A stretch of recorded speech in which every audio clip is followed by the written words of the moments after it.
property rights, gender, and women's land rights.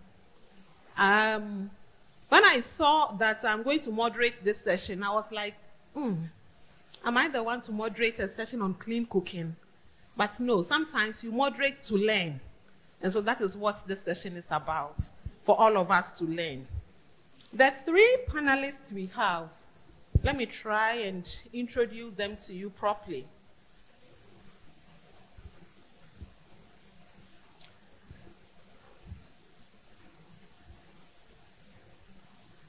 So as I said, we have Sheila Anshon. I hope Ashon. Hey, Charlie. So know that I am not very good in pronouncing names, so forgive me.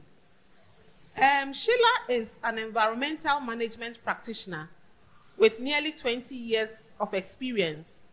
She's a founding fellow of the Women for Environment Africa, We Africa movement.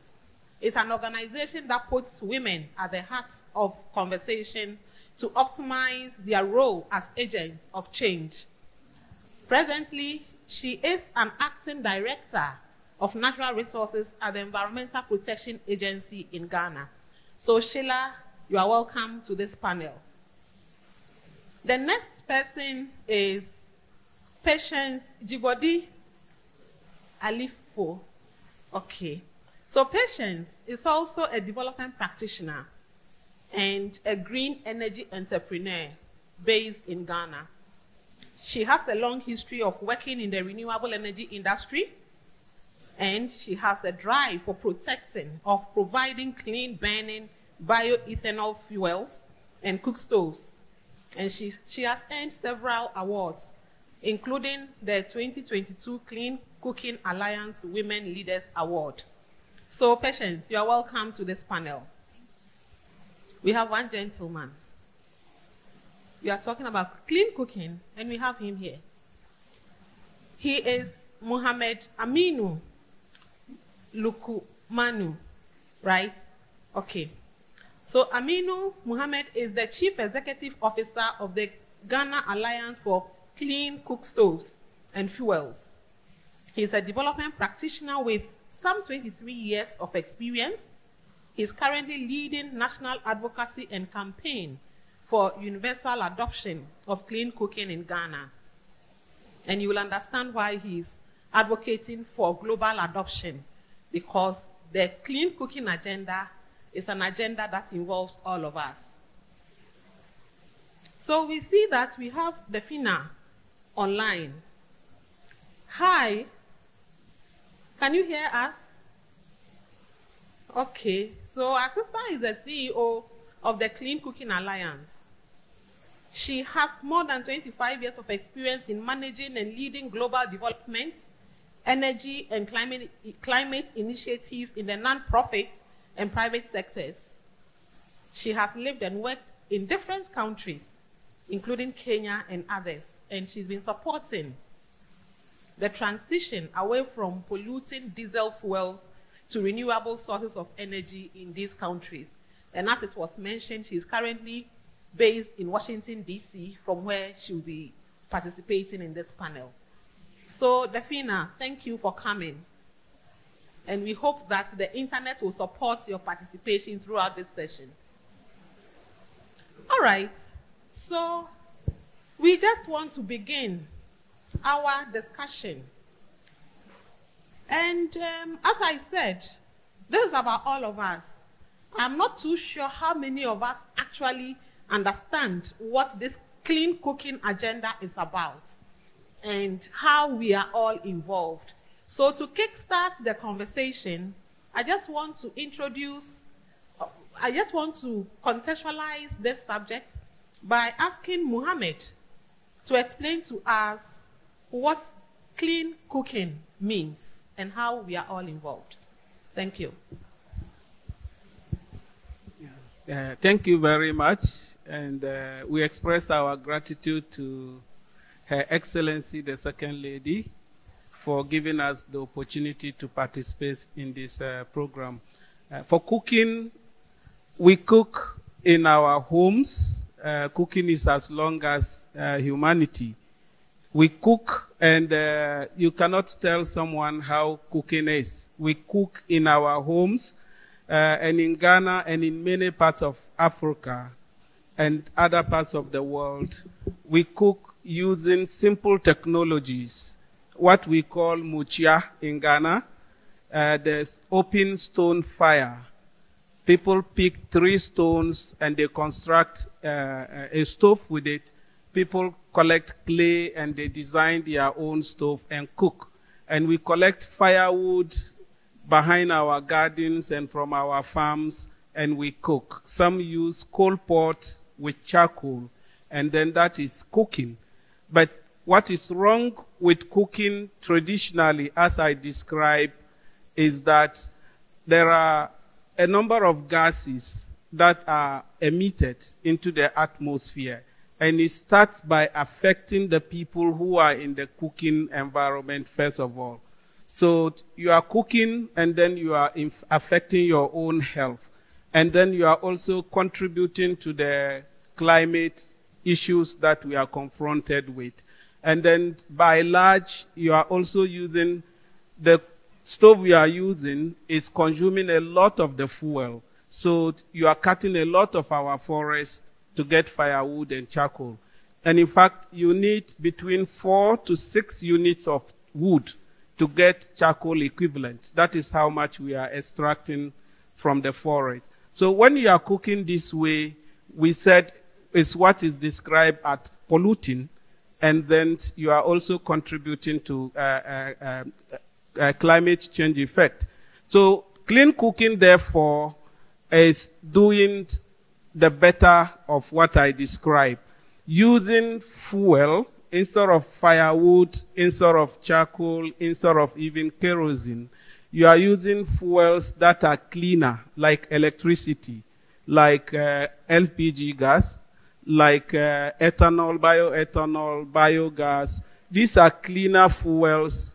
And then using also technologies, improved cook stoves. If you take Japan as an example, they are improved because when you are using them, you get the best of combustion, the burning. So the emission is controlled.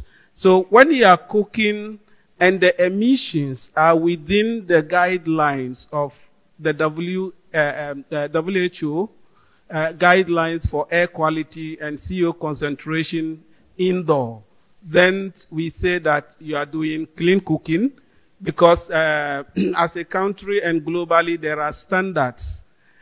So Ghana, we have adopted a standard that if you are within, it is acceptable, and there is even a regulation now. So clean cooking is cooking with cleaner fuels like electricity up to LPG, and even if it is biomass, you are using briquettes or pellets, because we are using most of that. Okay. Thank you very much. Okay, thank you. So when we talk about clean cooking, it's not necessarily about how well we clean the saucepans or how well we clean the fruits or the vegetables and the things we buy from the markets. No, it's about how the source of fire we are using contributes to a positive climate action.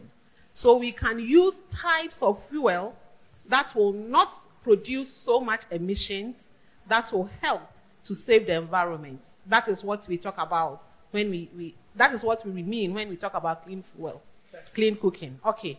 So what it means is that we are all involved, right? Whether I'm cooking at home or on a commercial basis, I am involved in clean cooking. So if this is what clean cooking is, then Patience, can you please explain to us how clean cooking solutions can empower women and children? And are there any success stories you would like to share to demonstrate how this empowerment is happening now in Ghana? Yeah, thank you so much. First of all, I want to thank Her Excellency, the Second Lady, for this opportunity to share our thoughts and promote clean cooking in Ghana and across Africa. So when we talk about clean cooking empowerment, clean cooking empower women in several ways, but there are 3 keys that stands out. First of all, we look at the health, we look at time, and we look at safety. And when it comes to the health, according to the WHO, approximately 17,000 people die annually. That was in 2020, due to open fire that results from using traditional cook stoves such as charcoal, wood fuel to cook. And this open fire results to indoor air pollution that affect the lungs, the health of women especially, and children. And this affects their health. It results to illness such as pneumonia, lung cancer, and heart disease. So you can see that when we have clean cooking solutions, it can curb this major problem when it comes to health. And when it comes to time, in most of the rural communities, women and children spend their time to search for firewood. My team and I from Econexus Ventures Limited, we visited a community in the western region called Inzulezu.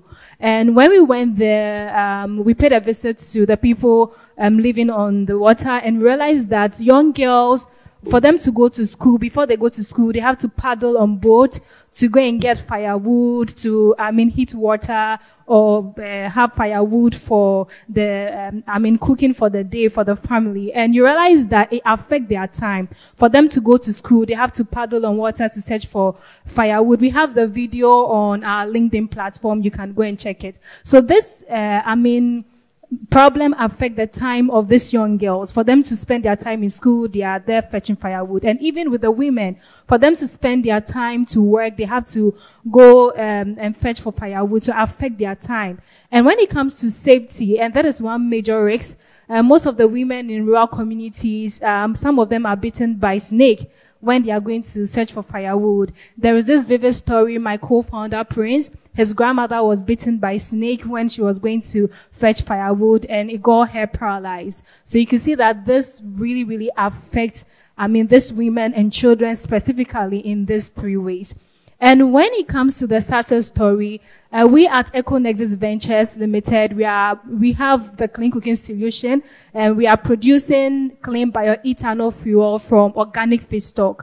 And our solution is a game-changing solution because it has helped women in several ways. Women in rural communities now have access to our clean cooking technology. So they don't, have the risk of being bitten by snake. Their time is also being regulated very well, and their health, because our solution does not emit smoke, it does not cause indoor air pollution, it does not explode, and also it's very safe to use. So it has really helped these women in several ways. And in Ghana here, we have our products in more than 512 households, and we are making impact every day. Thank you. Okay, thank you, Patience. So the snake bites. Well, someone may argue that even if she doesn't go to the farm for fuel, wood, she will still go to the farm for other things. So why is the snake bites from collecting fuel will become, more critical in consideration of the clean cooking solutions? We will come to that. But I just want to go to Sheila, because Sheila from EPA and from the We Africa movement, we just want to see how this connects to communication to policy actors. Because if we understand what this clean cooking concept is about, and we see that there are elements in it that produces empowerment for women and children, and in fact their entire households, then it means there is a policy angle to consider. So I just want to check with you, how do you think that we can increase awareness about the climate action benefits of clean cooking and effectively be able to communicate this to communities and to policy actors, especially with regards to the contribution of clean cooking to climate action? Thank you, Nanama, and hello to everybody. I'm also very privileged to be here today. So I need to also put on record that I'm from the Women for the Environment Africa movement, which puts women at the heart of conservation, not conversation. Oh, I said conversation, eh? Yes, so okay. Conservation in Africa. Thank you for that. Okay. So it is conservation, not conversation. Thank you. So for us to communicate to get an end result in environmental behavior. Essentially, what do we want to do? We want to communicate to see an individual make certain choices, to change their perceptions, and possibly to change their lifestyles. Then we also want to galvanize collective action, because once you tackle an individual, you're able to tackle a change in a group and their behavior. Ultimately, when we are raising awareness, when we are educating people, what we want is to see the result of a changed behavior. Now, there are different types of methods that are used to communicate climate change. So for environmental phenomena like this, and for us to get people to buy into a concept like clean cooking, the method is very important and is dependent on the target audience. Now, you are asking about policymakers and communities. So I'll start with the communities. There are different approaches for every stakeholder. We can use direct engagement, like what we are doing here today. We have met in person. We are sharing our stories. We are sharing experiences. You have the chance to interact with us. So this works very well. Workshops, conferences, national forums, etc. These are actually the most efficient and the most effective. However, they are also very cost inclusive. They are very expensive to organize. You can't always have these. And so we can also combine these with indirect methods. Indirect methods, I believe yesterday we saw some videos. We saw documentaries in cartoon form. Those are ways of going virtually to people without coming into direct contact with them. We can do radio and TV programs that also addresses every stakeholder depending on the language and the target group that you are aiming at. And then we can also have information out in print through posters, through flyers, depending on who we are trying to engage. For local communities, since we are talking here about what really works, we actually have learned that we can build on our traditional knowledge, the wealth of our traditional knowledge systems. And I'm glad that our Queen Mothers are here to actually engage them, meet them, and then listen to what they know about our natural resources, how trees are disappearing, for instance, to characterize deforestation, what changes they have seen over time, and then based on that, use our folkloric system of storytelling, our symbols, our totems, to be able to help them to relate with the changes that are taking place, and then tell them to also come up with solutions. That way, we co-create solutions with them. So, having tackled, having addressed the local communities, I want to conclude by adding that for policymakers, it is usual for us to use policy briefs in addition to all the methods that I've mentioned. Policy briefs are supposed to be short. If we want to communicate with policymakers like our parliamentarians, our ministers, and so on, who were here yesterday, the point being that they may not have time to read voluminous material. And so it is necessary to tell them the important things. What climate change is, straight to the point, who it impacts on, figures that help in, for instance, financial planning, who is vulnerable, what we need to do, and that helps them to lead our decision making. Thank you. Thank you very much, Sheila. I am very much interested in the connection between clean cooking and climate action.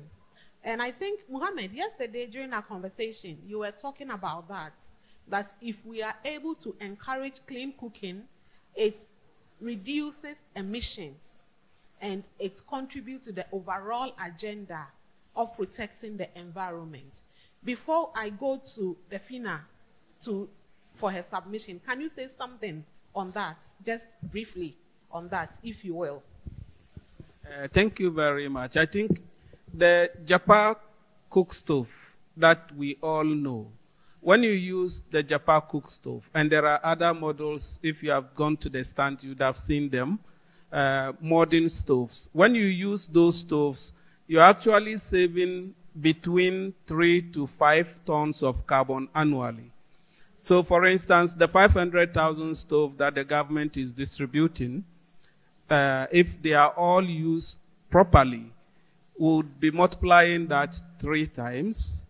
So that would be giving us close to 1.5 million tons of savings.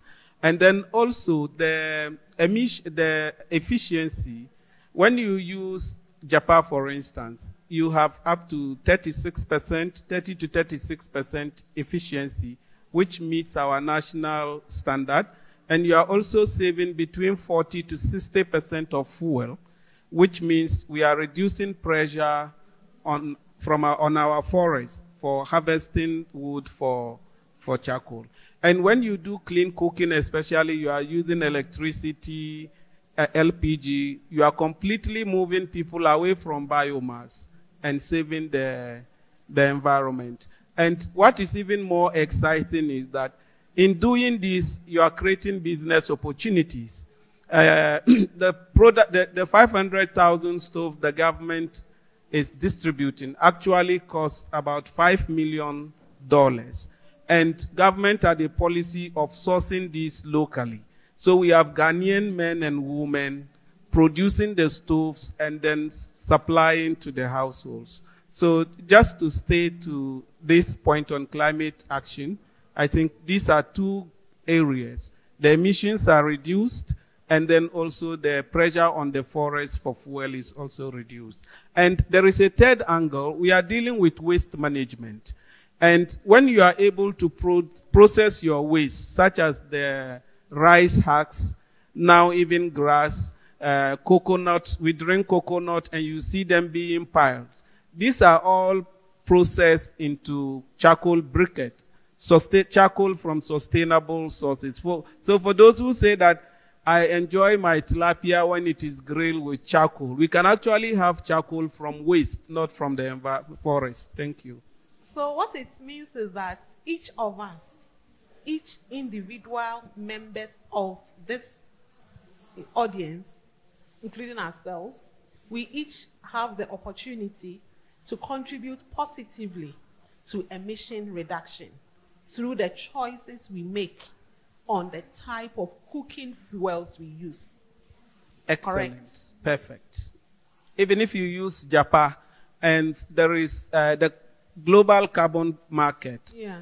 When you use Japan, actually, because you are saving the 3 tons of carbon annually, this is recognized. And if you ever bought Japan, you see that they've taken your data, your information. These are processed and one way contribute to our national effort to reduce reduction. Yeah. And then secondly, there is money in it. Okay.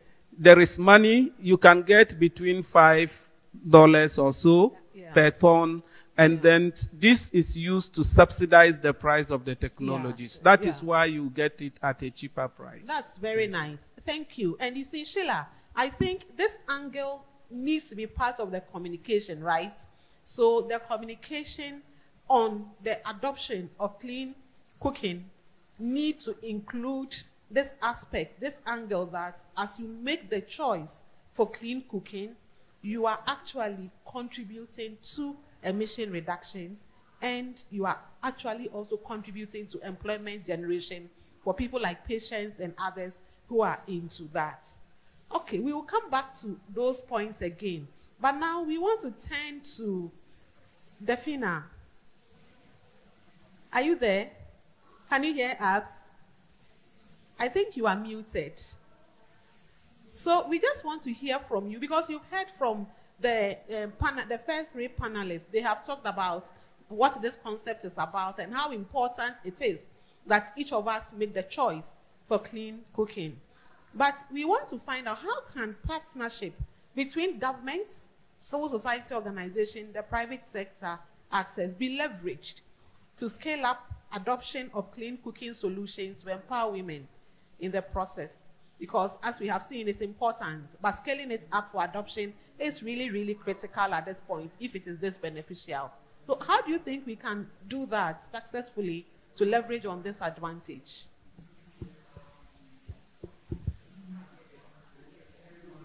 We can't hear you.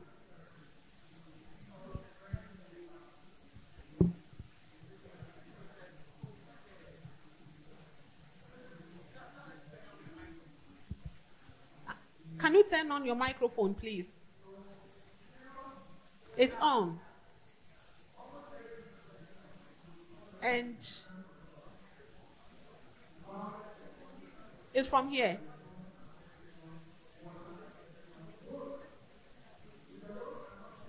Can you help us, please?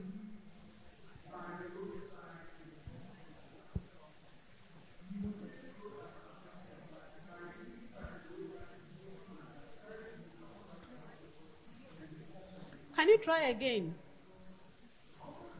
Oh, no.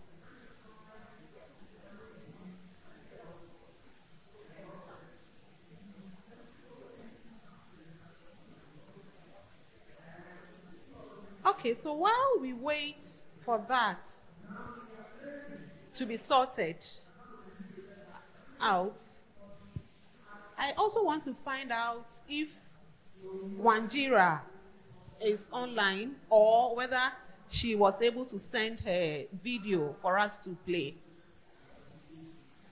The tech people, please, did we receive the video?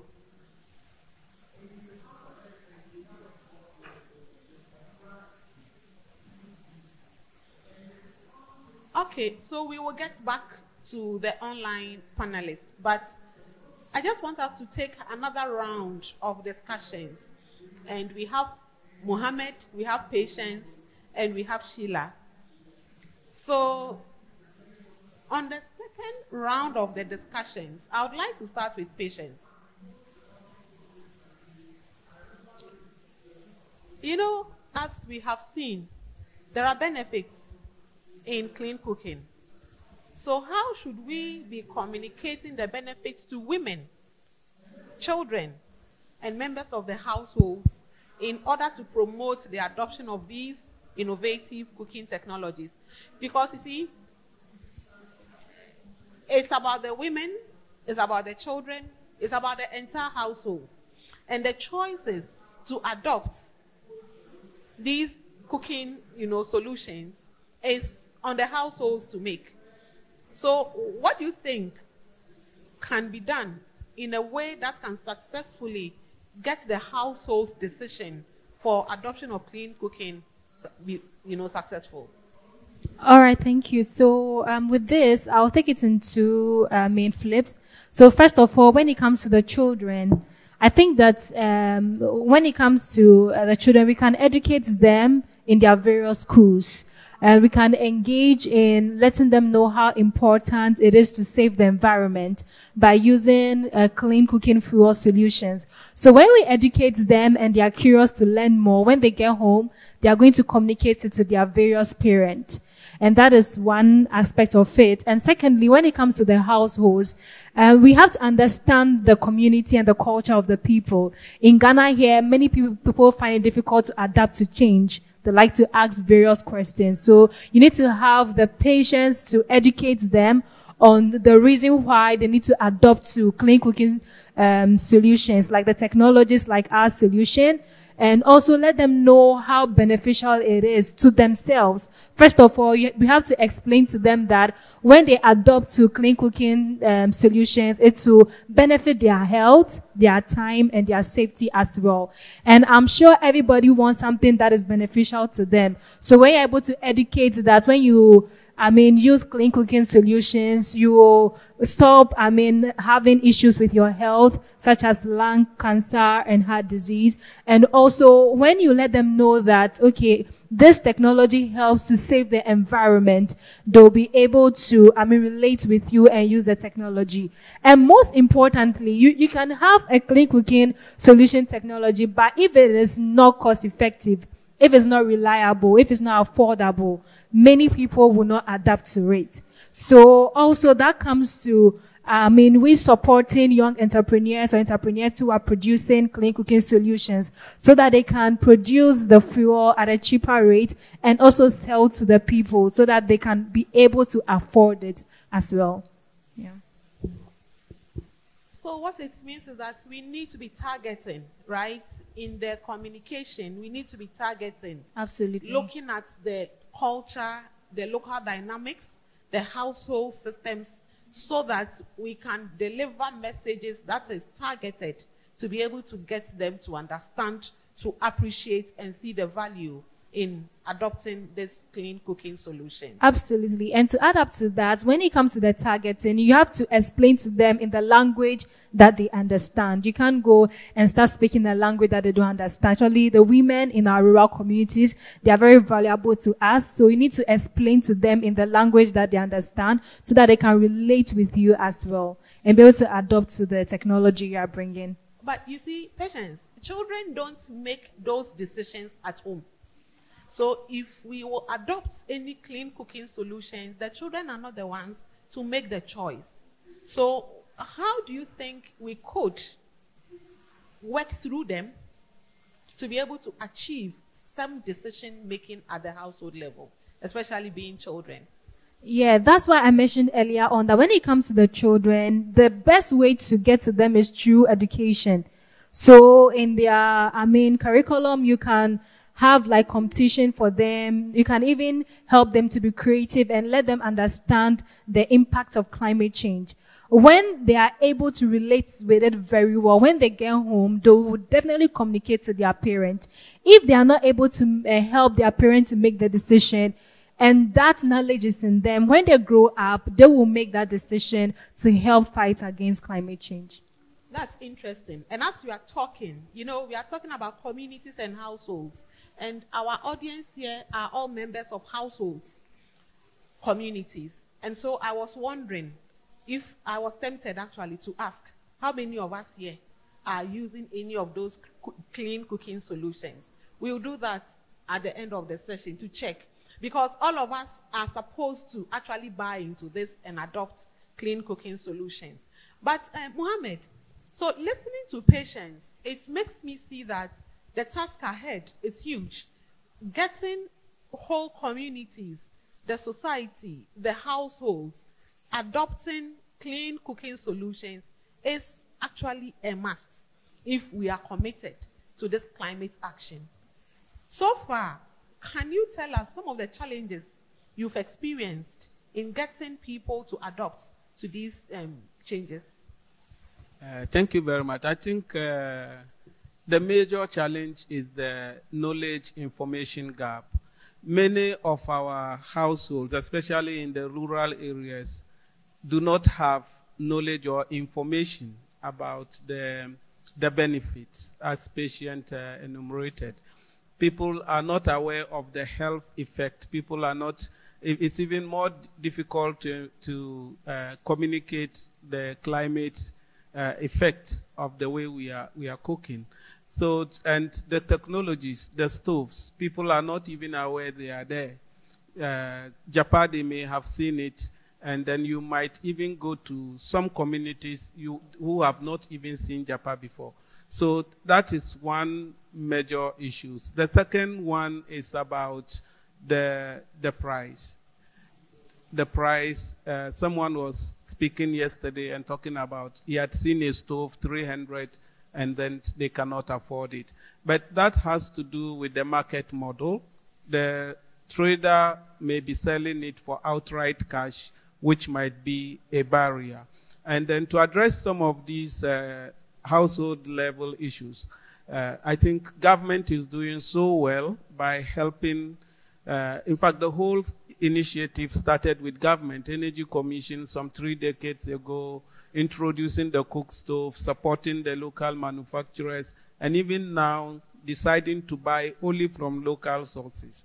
So that is how government has helped to address this. And also with the distribution of the free stoves. It's not only the Japan one, but also LPG. A project was launched last year in Obuasi to distribute 560,000 LPG stoves. So this will help to deal with these barriers as we also continue with the awareness raising and sensitizing communities, doing cooking demonstrations, and giving flexible payment scheme for people to be able to acquire. But at the national level, there are bigger policy issues. The fiscal measures we need to incentivize the market. Some of our companies complain about taxes when they are bringing materials, equipment, VAT, And in fact, our colleagues from East Africa, Uganda, Kenya, have used these fiscal measures to help the market to pick up. So that is a bigger issue that I think at one meeting, we understand from the Ministry of Energy, they were preparing to put it before Cabinet for suspension of levies on LPG to support the cylinder recirculation models for a large period, 5 or more years, so that that issue of pricing will come down.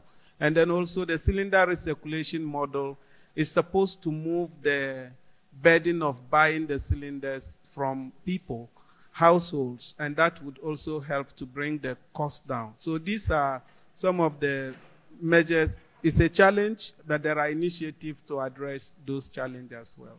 Thank you.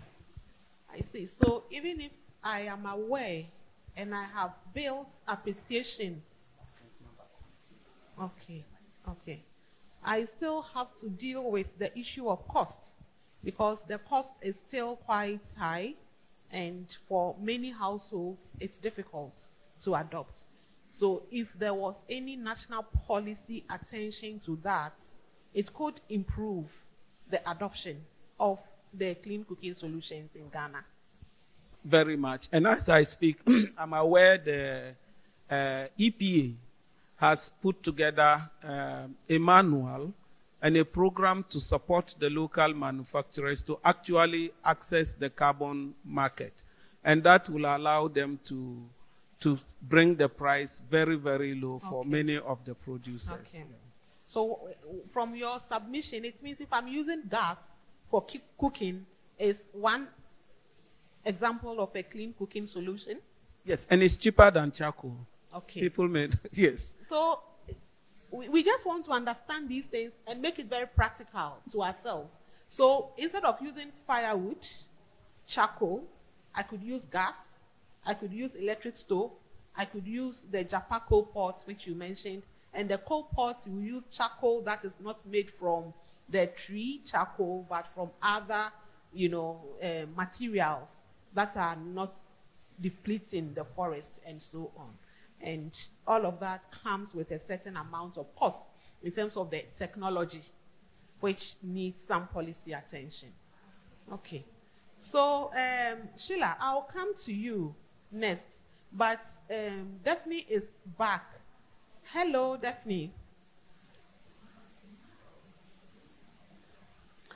How I am so much itching to hear from you, but we still can't hear you.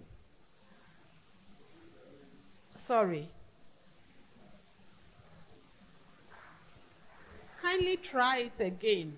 We will come back, definitely. So let's go to Sheila whilst they sort this out.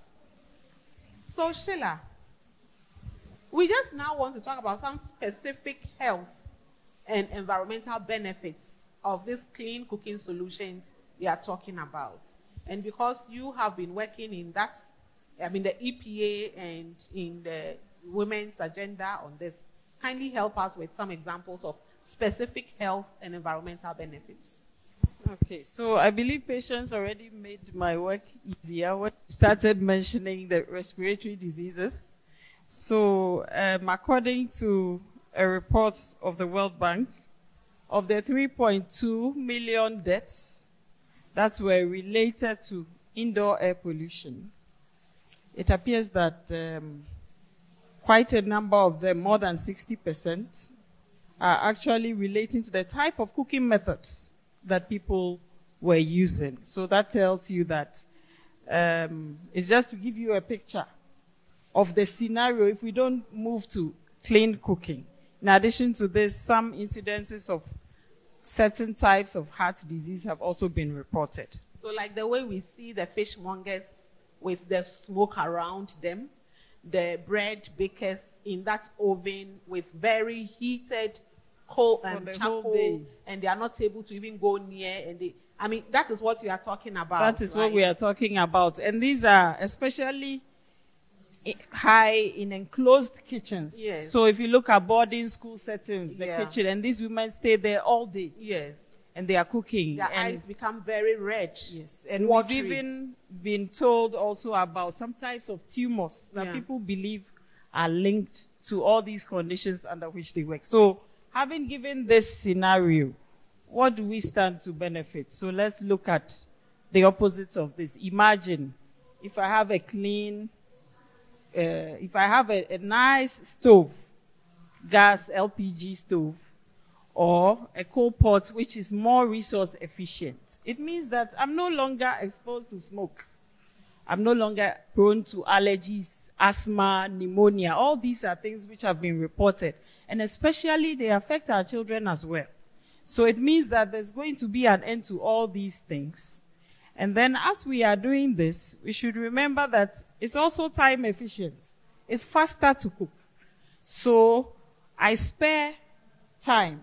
When I have time on my hands, I can be engaged in another livelihood activity, which means I earn more money. And when I earn more money, it also means that personally, I'm going to give my family a better diet, food security. So ultimately, it's going to reflect again on our health because my children are going to be more healthy. So basically, these are the main advantages. Now to the environmental bit of it.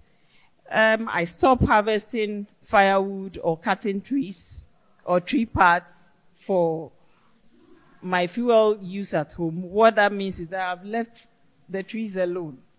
So our carbon stocks are now intact. And we all know climate change is closely linked to carbon stocks. So we've said all that already. Aside that, there are a number of animals and even plants who live on these trees. So when you clear the tree for firewood, you have also destroyed the habitats of these animals and plants. So that also affects biodiversity. We are losing nature. So once we keep our trees intact, the biodiversity remains. Now, the final thing I want to mention for lack of time is the fact that we know for a fact that every conflict is related to resources of a kind, especially in our context, forests.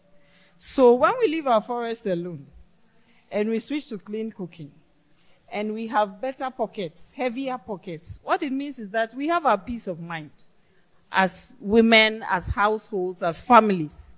And then when people are at peace, there's better social cohesion, and general peace and security also improves in our environment.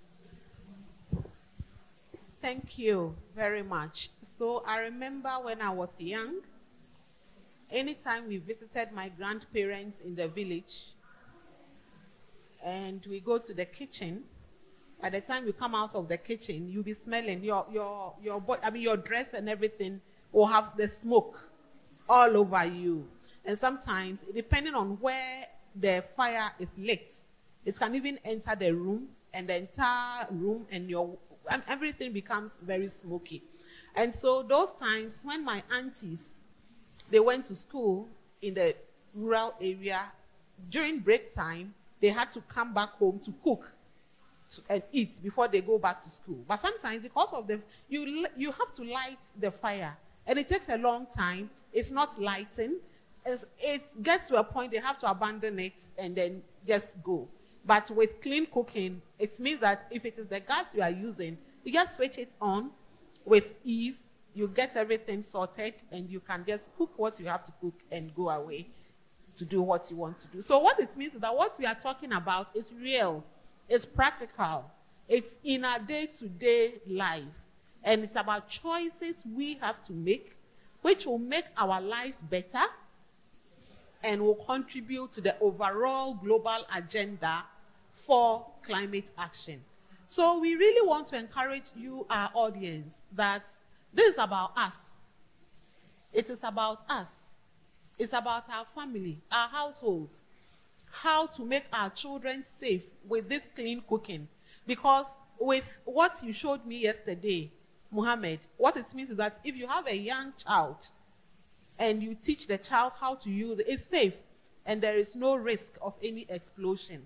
So it's really about us. So unfortunately, our two panelists online, we still haven't been able to get in touch with them. We will come back to our audience for questions, but we just want to take the Okay, let's take the questions, and then after that, we take the final words. Is that okay with you? All right. So we will take the first 5 questions, and then it will be answered, or they will be answered, after which we will come back again.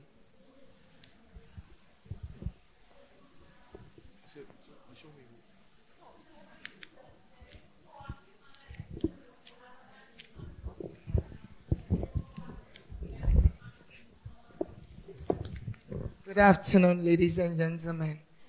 I think I'm going to suggest something. That we do all these things, but a promotion and getting people to use it, like the lady said. I guess things that are produced in Ghana, what we can do is that we take it to our companies. Because in every company, there's women, there are people who use it to the markets, and then you give them packages. Those who are in the companies would be given on some credit line. It's compulsory. You pick one, and they deduct it from your salary in bits. Very small bits that you don't even feel it. Even if you don't need it, it will be in the house, and you will start using it. And one way or the other, we will come use it. We'll save our environment, and we'll save our health too. Thank you very much. Good afternoon. Good afternoon. I also want to add that since people have started using it, is it possible? Is it in town? Can we get it? Or where can we get it? As we are here now, can we also get it now? So as leadership by example, then we take it to our communities and then we encourage them, because the clay, the soil that they use, as you are speaking, is from our communities. So we can be the pace setters to use and educate them on that. Thank you.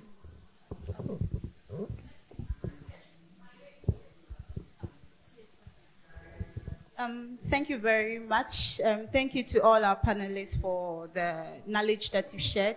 My name is Emanuela Dorin Kofi. I'm an upcoming legal professional, but I'm also a climate change activist, mainly focused on clean cooking. And I work with Grand Hedge International, which also focuses on clean cooking. And our partner organization is Econexis, which is founded by patients. So my question, I really want to understand the spectrum of clean cooking, energy, and fuels, because we have from, firewood, charcoal, even from charcoal, from the metallic cook stoves to the improved cook stoves to, the gas and all that. I want you to highlight on that for the understanding, because I believe that each and every one of us here want to know the various means in which, in our own little way, we can contribute to clean cooking in Ghana here. So even if you are using electricity, there's a time to come, because even electricity is not so much clean.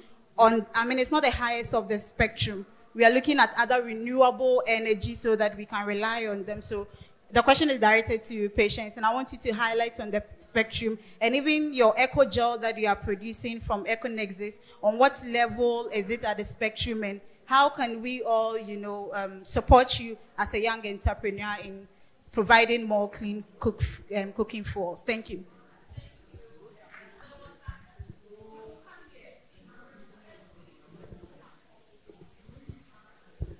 Thank you very much. Please, mine is a brief contribution on how we can be completely clean, how we practice clean cooking, even post cooking our meals with clean cooking methods. So most of the time after cooking, we are left with peels, chaff, leftover food, and all of that.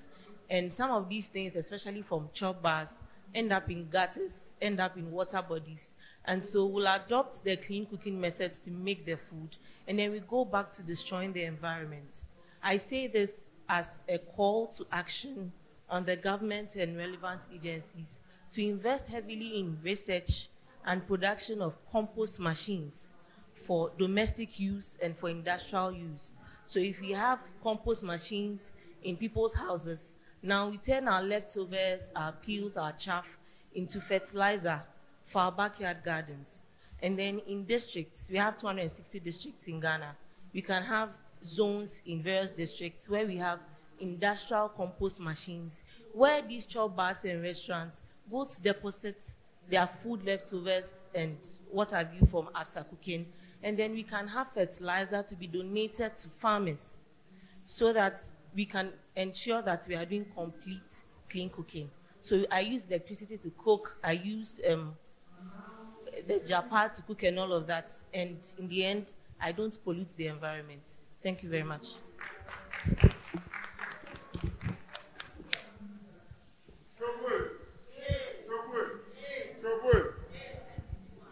I am a member of GACO, and I'm also MTN Heroes of Change 2017. We are promoting one marriage, one Crick stove. Every marriage, your bride price, there should be a Crick stove inside the list. Queen mothers, if the men come and the list, there's no Crick stove, no marriage. So, that is my job. We started 3 years ago as a member of I'm the Greater Accra president. So anywhere I go, I say no cooking stove, no marriage. The reason is that our young girls are suffering. Some of us who like food, if there's no fire in the house, there's no gas, you say the woman hasn't cooked for you. But you don't have extra stove for her to cook. So if you are living here, you are not yet married. If the man wants to marry you, check whether there is a clean cook stove inside. No stove what? No marriage. No stove what? No marriage. Thank you.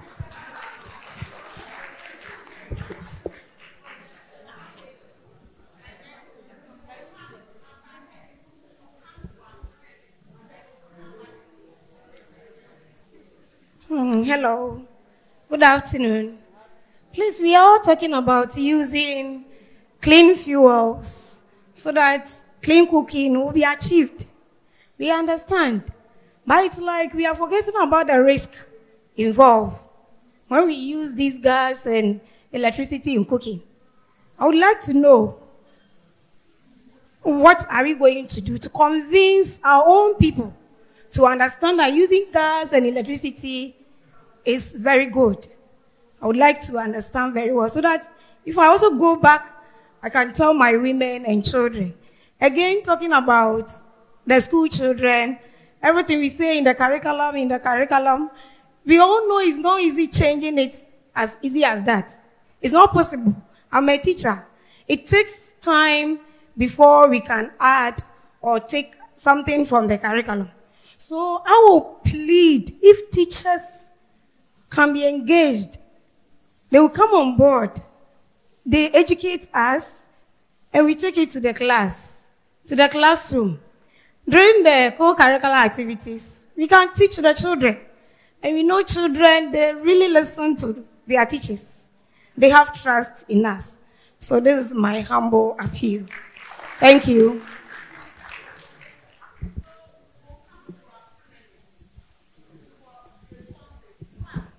Most of the questions, I mean, they were actual contributions, not necessarily questions, but there was one that was quite clear, that what is the spectrum? When we are talking about clean cooking solutions, what is the spectrum? So that I will know that, okay, I am at this spectrum, I need to graduate to the ultimate. There is also a question on risk, the risk involved. Are there any risks? What are those risks and how can we manage them?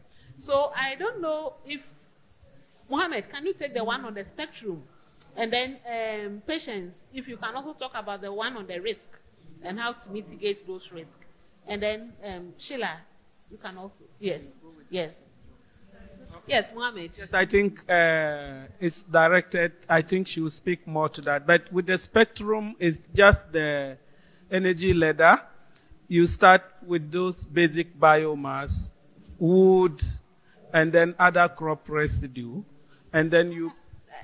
We just want to be very practical. Yes. Biomass, what is that one? Yes, the firewood, as we know. And then some use crop residue, the stems and other things for cooking. These are basic, and then a lot of pollution comes out of that. Then when you move to charcoal, charcoal is a little is carbonized, and then so it's higher than the wood. And then from that, you move to LPG. Kerosene is just down. Then you have LP gas. After gas, bioethanol, biogas, and then electricity, and then solar. That is how you go. But we have what we call fuel stacking. People don't just use one. You find someone using firewood and then using charcoal. You find someone using gas, and then for their weekend palm nuts, they are having charcoal. So that helps for the transition. And then you have people keeping charcoal. When they run out of gas, then they go back to charcoal. So that stacking helps for the transition. When you have stability in LPG as we have now, but for the price, you continue to use it, and then with the LPG. With the risk, I think since atomic disaster with the stations, we have not recorded any major disaster with LPG refill stations. And it's because of the measures that have been put in place, ensuring, applying the regulations, and then the monitoring and supervision, and a lot of training done by NPA. So, and the measures to decommission some of the stations. We are talking about the home, the risk for me. Yes, I'm starting from the bigger one. Okay. And then when you come to the households, what we do actually is to do a lot of sensitization. We have worked with National Ghana Fire Service to educate people on handling LPG fire at the households. I don't want to go into where to place your LPG and all of that. Yes, but it's I think what this question was about was that we are promoting or advocating for the adoption of clean cooking, including gas, including electricity. What our the member is saying is that these pose risk for us. So if my household is using gas, it can explode. I can get burnt. I may not be around. My children are using the gas, and it gets into, you know, all kinds of situations. I'm using electricity, and I get electrocuted. Is that not what we were asking? So we are saying that if we are promoting these clean cooking solutions, how are we also promoting adopting these things and making them risk-free? That's what I'm coming to. In the communities we work, we have identified volunteers and clean cooking champions. We have trained them together with fire service and given them some materials, education materials. They go to each household that intends, even before they acquire the technology, they go to each household and sensitize them before they even acquire the stove or the LPG cylinder, and then train people. We have communal demonstrations and training for people to see how to use those facilities, those gadgets safely. And then in the house, where to place your LPG, how to detect leakages, and then after when you are buying LPG, how you handle your cylinder. So it's a whole training package before they even acquire. And when they acquire, the volunteers continue to visit them. We have jingles in local languages running and educating people every day in the morning and in the evening. So where we have a program we are running, we have this continuous education and sensitization. And I don't think we have recorded these incidents in the areas that we have worked for the past 1 year. Thank you. Thank you. But clearly, the issue of risk and how we are exposed to those risks are important factors to consider as we talk about adoption of these clean cooking solutions. No, so let's move on to Patience. We will come back maybe during your final remarks. But Patience, yes, you wanted to add on to that. Yeah, so when it comes to the risks, I just want you to also note that there was a question about post-cooking clean. So it is not just about the clean cooking equipment, but also when I'm done cooking, what do I do with the waste? Especially, she mentioned the chop bars and how, and it's true, you see how the food leftovers and things and how we manage them. So how do we incorporate all of these items in our campaign of clean cooking solutions? Yeah, so when it comes to the prevention of risks, we have come up with a solution, a technology that when you are using our fuel and our stove, you don't experience the risk that comes with LPG and electricity. You don't experience explosion. So our company is EcoNexus, and we produce the EcoGel. It is clean bioethanol fuel. When you are using it, it does not explode. Yeah, and it comes with its stove as well. So this is the single burner, and we have the double burner as well. It's very, very easy to use. All you have to do is to regulate it and pour your fuel. So our fuel is not called gas, it's called EcoGel, telling you that it's very clean. And it burns so well as well. And we have our stand at the exhibition. I'd let someone ask about whether we have some of the technologies available. We have our stand at the exhibition. So after the session, you can go and see it for yourself. They will demonstrate it for you to see. So when you talk about the prevention of it, we have technologies that do not, cause explosion and those electrification and everything. So you can adopt to our technology as well, and it will save you. Yeah, so when it comes to how we can use the food waste, that's exactly what we are doing at EcoNexus. We use pineapple waste to produce our fuel. So we use organic feedstock to produce our fuel, and it's 100% clean. So that is also what we are doing to mitigate the problem of, climate change and promoting clean cooking solutions. Thank you. Thank you. Thank you. The agenda is big, right?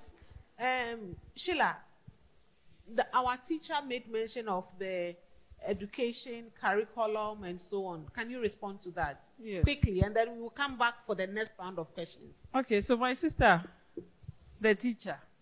To start with, I want to say that in awareness creation and in communication as well, it applies to every part, including the risk. Once you are an adult, getting you to change your behavior, it has to be done regularly because it's difficult. You've built your habits already. So it's important for us all to note that when we are talking about changing people's choices and all, the sensitization should be ongoing. And these are the reasons why we are collaborating now. Now, I would like to allay all your fears because there's already a program, a national program led by the Ministry of Education. And I know UNESCO is on board. Our climate change unit is on board. We like to talk about curricula because, as I said earlier, if you want to change somebody's behavior, the best time to do it is before they reach the age of 18. That's when you can really make an impact on the change their behavior. So that's why we keep talking about curricula. But now, as we speak, there's a very practical guide being developed, which will soon be rolled out. And this is being led by the Ministry of Education. So I want to allay your fears. It involves teachers. So maybe we can give you a contact person to find out more information about what is happening. But I am aware that it's been ongoing for more than a year or so, and it's very detailed. I've seen some of the material for each class. So it's a very comprehensive program, and I think it's going to address your issue. Okay, thank you. So next round of questions, we have 1, 2, 3, 4, 5. So we will take the 5, and then if we have time, we'll... Okay, so we didn't start early, so please. 5. So we have 5. Who is taking the mic round?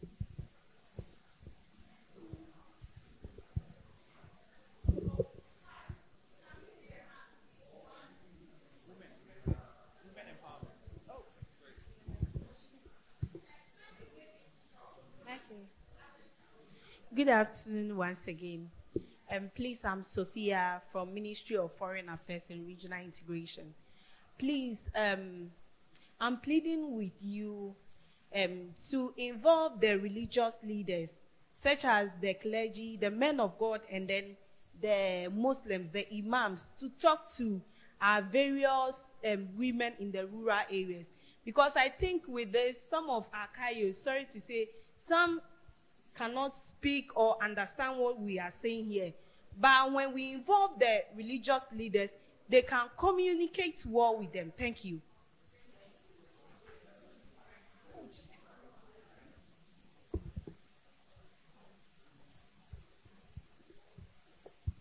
Thank you very much. My name is Auntie Esther from Council of Women. But all my family members are fishmongers. Those who process, those who smoke, those who dry, those who go for the fishing.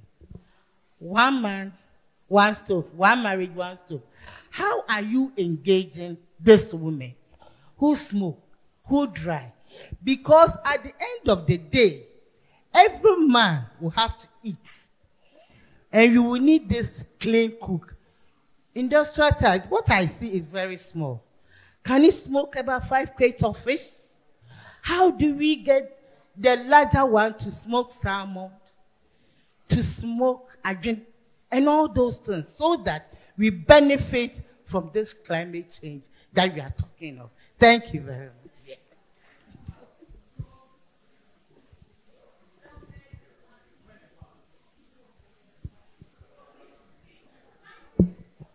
All right. Thank you for the opportunity.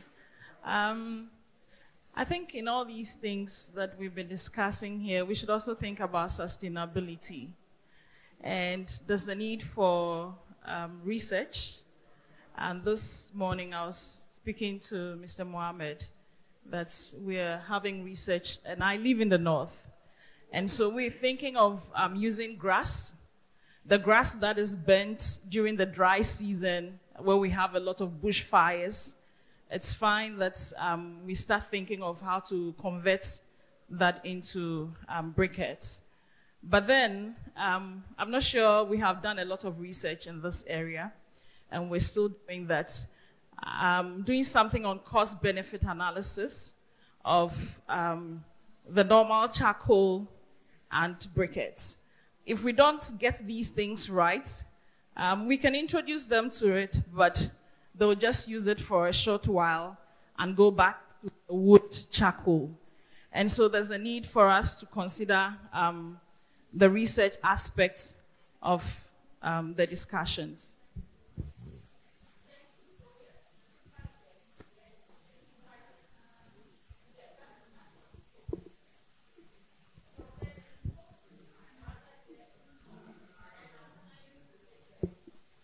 Good afternoon. I'm Jonaina Kwa from the Commission on Small Arms and Light Weapons. As the conductor said earlier, when you first hear of clean cooking, you think it's going to be new methods of washing your vegetables or cooking for a shorter period to get your usual taste, but it's a whole new thing altogether. So I want to know to what extent advertisements have been done on our tellies, on social media, to get us all involved with the whole concept of clean cooking. Thank you very much.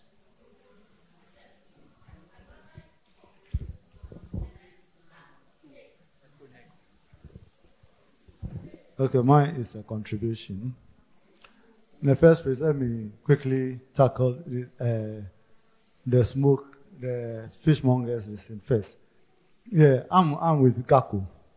And, you know, we have other forms of not only the households, we have commercial. If you go to the stand, I saw one woman with smoked fish. That is ahoto fish. Ahoto. You use ahoto smoke. It has been produced ahoto smoker. Fine. So that is being used for, and you know, the thing is, it's always how to promote all these products. We also have institutional stoves for schools and others. And when Our Lady was a patient, was talking about her stove, we have other stoves too. So the CEO was talking about the safety aspect of all the other stoves. We have different type of improved stoves. We have this Japa, that is the Jiko stove that we call Japa. We have the safety aspect of it, and it's better than the traditional stoves because of how it's being used. We have this LPG gas No, we did a project somewhere. And when we went, everybody said, I want LPG stove. I want LPG. We started distributing the LPG. But later, as we said, getting money to fill this thing becomes a problem. And initially, when we introduced Japa to them, they said, oh, no. We want to move from charcoal to LPG, and we are introducing Japa to us. We told them, look, fine. It is improved over the traditional stoves. So let's try it. It got a time. Now everybody was chasing out for those things. So we have the electricity. If I ask this room, do we use electricity? A lot of people will tell me they don't use electricity in cooking. But we've forgotten that our rice cookers and others are all electricity. So we use those things in cooking. So that's all the contribution I want to do.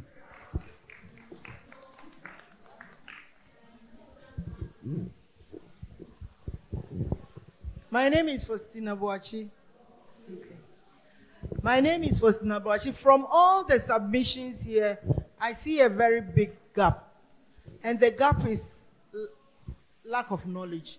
Because all that people talked about safety, where to find the stoves and all that. Look, we started this clean cooking thing in this country 10 years ago. That wasn't, 2010.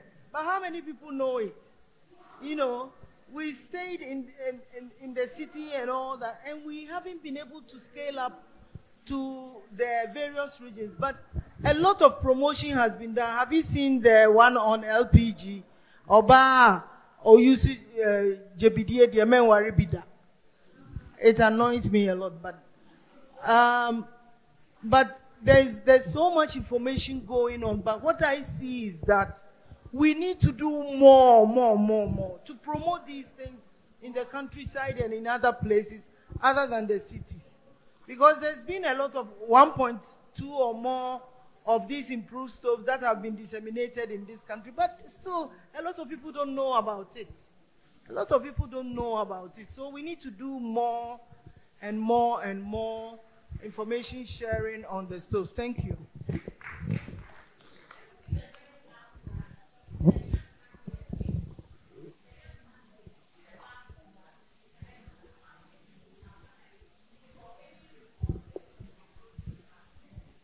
Okay, thank you very much. My name is Godfred Osei from University of Cape Coast.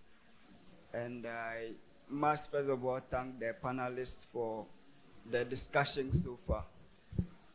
What I want to note is that anytime we are looking for people to act as if you are looking for people to act as ambassadors for programs of this nature, the focus has mostly been on those who have the numbers or those who have the influence. So I would propose that in doing this campaign, we engage some academicians as those who will play roles when it comes to the sensitization, the research work, among others. That notwithstanding, clean cooking has some benefits for food security, it has some benefits for economic security, and then it's meant to improve the social well-being of individuals as well. But so far in your discussion, we've been talking about accessibility, how people can have access to some of these resources, but we've not touched much on affordability. So I want to know what we are doing so far when it comes to affordability, and then two, what we are doing about sustainability as well, and then making it culturally acceptable for the number of people that reside in the various communities in Ghana. Thank you.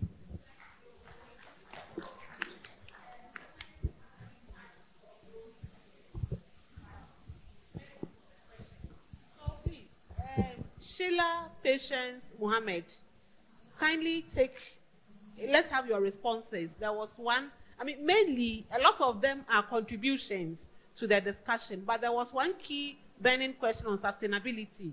How are we making this sustainable? And the promotion and the cultural context, making sure it is culturally sensitive as we do the promotion, but very much about the sustainability. The one on size has been answered, and so I don't think we want to spend much more time on that. So please, take any of the questions and respond to them, and then let's have your closing remarks as well. Okay, so when it comes to the size, we have the industrial stove as well. So maybe after the session, you can contact me then. I'll let you know how you can get access to that. And also when it comes to involving the... But hold on, patient, that is the issue. Yeah. You see, if I hadn't come here to know you, would I ever have known that there was such a big size that I can access? That is the question. So it is not about whether we can contact, it's about where is it? And how much information is out there for all of us. If I am going to the market to acquire stove, I walk to ShopRite, I walk to where else do they sell them? Those places. You can go and you get a gas burner. 2, 3, 4, 6. Where are they? That's the question. So if you can respond to that. Okay, so when you get to Hacho, back of the Hacho Melcom, EcoNexus Ventures Limited, and you can also contact us on 054-788-1953. Or maybe after the session, I can give you more details. But we are located, currently we don't have it in the ShopRite and stuff. We have distributors all around because that is our marketing model. So after that, I can give you more details on that as well. Yeah, I think that's what I can say about that. Yeah, but we are looking at ways that we can partner with the ShopRite and other people to have the stove there. But currently we are not there. That's why I'm not giving information on that. But you can get it from our distributors and also our sales office. That is Hacho, back of the Hacho Melcom. Okay. Yeah. Mohammed, can you touch on the question on sustainability?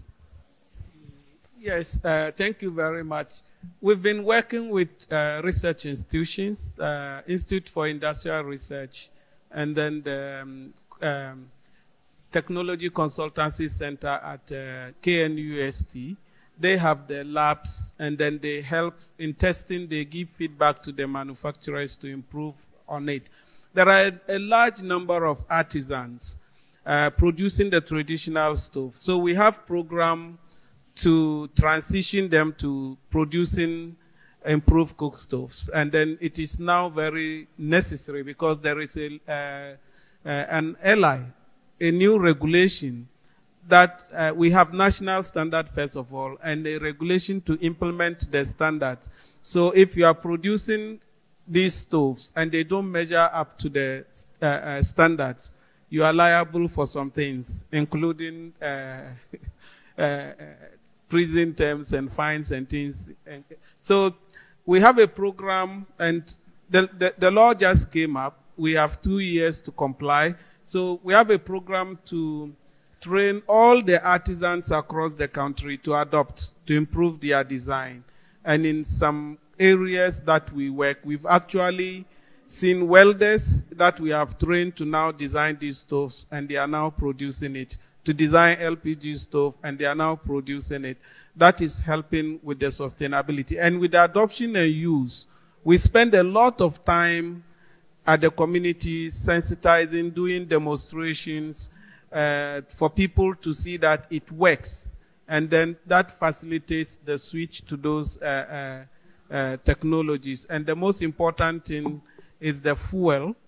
If you move people to LPG and they don't have it, they will have to take transport and pay 50 cedis before they buy. That is becoming an issue.